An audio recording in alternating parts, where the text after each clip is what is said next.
All right, to go and start with our first bit of news or rumors, I should say. And it's a little weird today, but I read this headline. And I said, you know what? Let's talk about it tonight on our live show. Jimmy Garoppolo and the show The Bachelor. Raise your hand for all you Bachelor fans out there. Probably not a lot overall, but still, this comes via NBC and The Athletic, who say that ABC executives were in talks, or at least have said they want to get an NFL quarterback to be the next Bachelor, the next, a main, I guess, character is what you call him, the main guy on the TV show where I guess 25 people try and find love with one person. It's weird, but a lot of people watch it. And ABC apparently cited Jimmy Garoppolo as a potential quarterback target to be on The Bachelor. Now, and if you're not familiar with The Bachelor, there are basically, 2 seasons every single year. Sometimes it's a girl, which is the Bachelorette, and then it's a guy, which is the Bachelor. Jesse Palmer, the former college quarterback, also played in the National Football League. I think he's on ESPN's college football coverage. He was the Bachelor in season 5. There's like 30 seasons now. It's like a very popular hit TV show overall. Question is, would Jimmy G even consider it? The Athletic didn't really have a quote from Jimmy Garoppolo,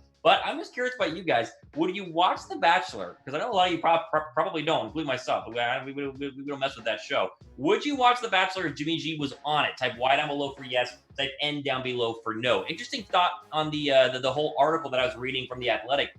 And they mentioned that Tua Tagovailoa was the other quarterback they were trying to get on the show as well. They seem to just be picking and choosing single quarterbacks. I don't know how many quarterbacks in the NFL are single, but Jimmy Garoppolo, would you watch it? I'm curious. I see a lot of Y's. I see a lot of no's as well. A weird rumor to start this whole thing off. The big thing is, when would he do it? Because it would have to be really during the offseason, and it'd have to be when he, could not miss any sort of training, or maybe he could, go on the dates that they do on The Bachelor and then on the weekends go train for football. I don't know how they could work it out, but I'm sure that overall, if Jimmy Garoppolo actually wanted to do this, he could. The problem is there'd be a lot of people who would be criticizing Jimmy Garoppolo if he were to struggle at any point during the year, saying, oh man, you should have been on the practice field, actually practicing football instead of trying to find love with 25 random people on The Bachelor. So an interesting thing to kind of start out with. I think Jimmy Garoppolo definitely should not go on The Bachelor for the reason I just cited. People would be upset about it. And honestly, he's at a spot in his career where he's about to take that next step to jump into the top 10 and be an elite quarterback, in my opinion, especially going forward into this year. So there's no report that Jimmy has actually said he's interested. It's more the ABC execs over there at The Bachelor are interested in Jimmy Garoppolo, which honestly makes sense because Jimmy Garoppolo, according to a lot of people, is a lot of girls find him attractive. He's single, and he's an NFL quarterback, which would draw a ton of overall viewers. And even though a lot of you guys say you wouldn't watch it if Jimmy G was on there, I bet a lot of you guys would check it out. I'd watch it if Jimmy G was on there. Come on, it's Jimmy G. Question here, though. I mentioned this. Would Jimmy G be a top 10 quarterback in the National Football League in 2020? He's not a top 10 quarterback right now. He's a good quarterback, not a top 10 quarterback overall. Will he vault himself into the top 10? Let me know in the comment section down below. All right, so if you like Jimmy Garoppolo and you think he is going to be a top 10 quarterback, well, guess what? You can buy his number 10 jersey right now, still on sale. We did this last Thursday, and the sale is still going on. Chatsports.com/49ers1 is the place to go here for your 25% off jersey. So that jersey right there that George Kittle read, it's $75 right now. Normally is $100. We got Deebo Samuel. You even have all of the rookies as well. You got Javon Kinlaw. You got Brandon Ayuk. They picked their numbers. You see Ayuk is going to be wearing the number 11 overall, and they got a sweet Niner home red one right here. You guys want to go ahead and check that one out. All authentic. I say this every single time because I know a lot of people are saying 25% off. They're probably those cheap China knockoff ones. They're not. These are authentic Nike stuff. Chatsports.com/49ers1 is the place to go here. I encourage you guys to jump on this flash sale because who knows how much longer it is actually going to be here. Moving on. This is interesting stuff right now that doesn't necessarily directly involve our 49ers, but does directly involve our 49ers. Jalen Ramsey has been in the news recently talking about how he wants a brand new contract extension as he's in the final year of his deal. But the Rams have a problem because the Rams have no money. I don't see how the Rams are supposed to go ahead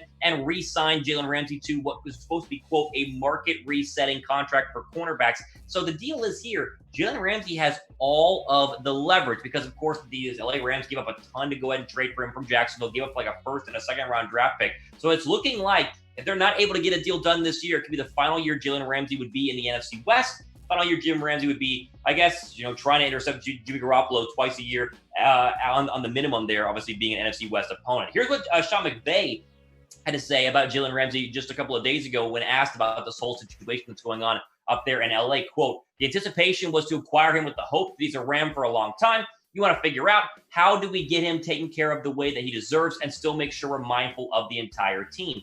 And you saw it in the graph earlier. The Rams are going to pay people $30 million this year who are not on the team. $30 million in dead money to players who have gone elsewhere, guys like Brandon Cooks. There are guys like Dante Fowler Jr., guys like Todd Gurley, who, of course, are no longer Rams, but are actually going to be paid a ton of money overall. So I'm not sure where the Rams are supposed to find the money to give Jalen Ramsey a market resetting contract, talking about probably $18, $19, $20 million a year. He was good last year. The stats aren't going to jump out at you, but Jalen Ramsey is one of the elite cornerbacks in this league. A lot of times they just aren't throwing at him, which is why he only has one interception in 2020. But this is an interesting storyline to watch as the offseason progresses. The Niners are on their own contract watch with a guy like George Kittle, but the Rams are going to try to go ahead and re-sign him. And that way, one, he's happy, and two, he's going to be a Ram for a very long time. And the Rams obviously need this guy because they were the third best team in the division last year. And I've said many times they're going to go down to the fourth best team in the division because I like the Cardinals roster so much, and I like what they're doing at quarterback with Kyler Murray and at head coach with Cliff Kingsbury. I see these standings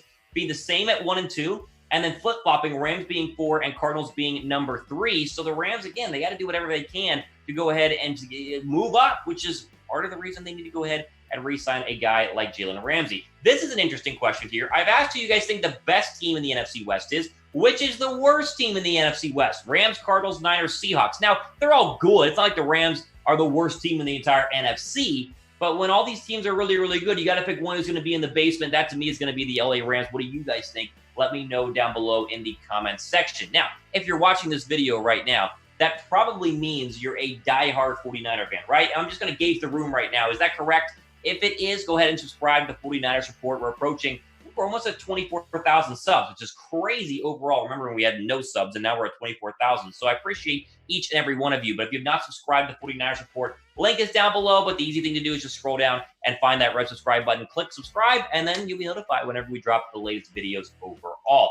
Final little thing here I want to go over in terms of our news and rumors, and then, yes, we will get to all of your comments. I see a lot of questions. Don't worry. We're able to go back in time and find your older questions, so sit tight for that. I was going over the Niners' schedule today, and I noticed the 49ers are facing a lot of elite quarterbacks in 2020. We want to kind of talk about it here for a second. The Niners, of course, are expected to have a top 5 defense, but I'm curious what you guys think in terms of which opposing quarterback poses the biggest threat to the 49ers going into the 2020 season, of course, with their first place schedule that they're going to have to play.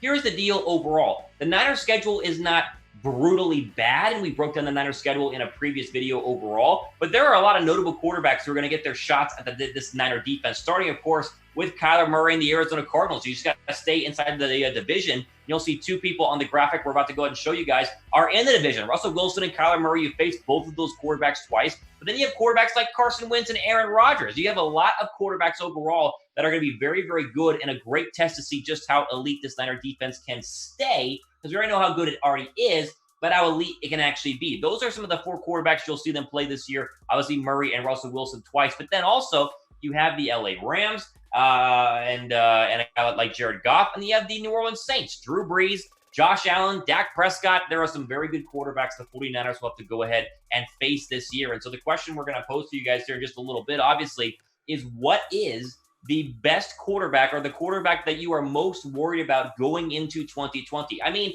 it's hard for me to not say Russell Wilson, because Russell Wilson's probably the best quarterback on that list, in my opinion. Drew Brees, Aaron Rodgers, Carson Wentz might have something to say about that. But each quarterback is special in their own way. I think Russ has probably had the most success against the 49ers the past couple of years, despite the Niners beating them 1 out of the 2 games, and the big one that mattered in 2017. But I am curious which one you guys think is the quarterback you are most worried about facing in 2020. Let me know in the comments section down below. Because overall, like I said, the Niners will be a top 5 defense. They're going to be great, but they will be tested. They'll be tested early after those Jet and Giants games, and then, of course, the Cardinal game to start things off. You get Carson Wentz week 4. It'll be very fun to see what happens overall for the 49ers. But, of course, let me know what you guys think is the biggest threat for our 49ers going into the 2020 NFL season. All right, moving on one final time here. Of course, I want to make sure if you're just joining us, because I just was told we have a bunch of new people who just joined the chat. The jerseys, yes, they're still on sale. I got some DMs the other day on my Twitter account asking if they're still on sale. Yeah, just go to chatsports.com/49ers1. Link is in the description right now. They're 25% off, and it's rare that authentic NFL Nike jerseys are actually 25% off. So go ahead and jump on that right now, $75.